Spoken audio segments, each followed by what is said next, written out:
আসসালামু আলাইকুম। আমি ডক্টর মোহাম্মদ রাশিদুল হাসান, সহযোগী অধ্যাপক ও বিভাগীয় প্রধান হিসেবে ইউএস বাংলা মেডিকেল কলেজে আছি। একই সঙ্গে রামপুরা বনশ্রীর ফরাজি হাসপাতাল এবং মেরুলবাড্ডা ল্যাবে চেম্বার করছি। মুখের একটি খুব গুরুত্বপূর্ণ রোগ যেটাকে আমরা বলে থাকি অ্যাপথাস আলসার। তো অ্যাপথাস আলসার নিয়ে আজকে কিছু কথা বলবো। অ্যাপথাস আলসার এমন একটা রোগ অনেকেরই জীবনে হয়েছে এবং এটা হচ্ছে গোল গোল হয় punch out ulcer. Punch out ulcer মানে মুখের যে অংশটা আলসার হয় সেই অংশটা সাদা সাদা থাকে এবং ক্ষত হয়ে যায়, মনে হচ্ছে গর্ত হয়ে গিয়েছে। এটা সাধারণত দেখা যায় লিপে মানে ঠোঁটে দেখা যায়, জিহ্বাতে দেখা যায় এবং দুই পাশে চিকে দেখা যায়। তো এই ধরনের আলসারে কিন্তু প্রচণ্ড ব্যথা হয় এবং পেশেন্ট খেতে পারে না, জিহ্বায় হলে তো কথা বলতে পারে না, নর্মাল খাবারই খেতে পারে না, গরম আর ঝাঁঝালো খাবার তো দূরের কথা।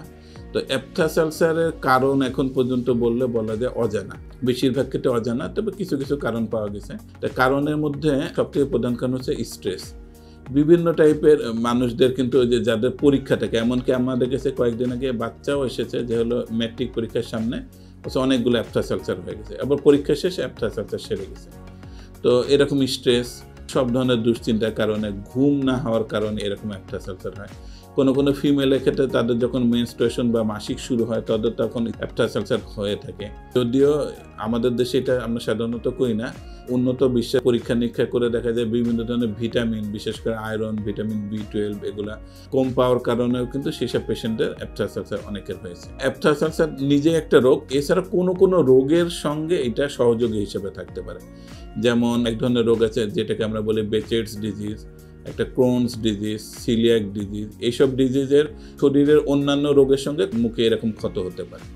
তো এই অ্যাপথাস আলসারকে আমরা 3 ভাগে ভাগ করে থাকি। যেটা সবথেকে ছোট আলসার সেটাকে আমরা বলি মাইনর অ্যাপথি, যেটা একটু বড় আলসার সেটাকে আমরা বলি মেজর অ্যাপথি, যেটা হলো আরও অনেক ছোট কিন্তু অনেক সংখ্যায়, যেটাকে আমরা বলি হার্পিটিফর্ম আলসার। বিশেষ করে মাইনর অ্যাপথির ক্ষেত্রে আপনি যদি কোনো চিকিৎসাও না করেন 1 থেকে 2 সপ্তাহের মধ্যে দেখা যায় রোগটা অটো ভালো হয়ে যায়। যেটা মেজর অ্যাপথাস সেটা তো এত বড় হয়ে যায় যার ফলে পেশেন্ট কষ্ট পেতে থাকে, এই জন্য ওনারা তাতে চিকিৎসা করেন। এবং হার্পিটিফর্ম আলসারের ক্ষেত্রেও একই ব্যবস্থা।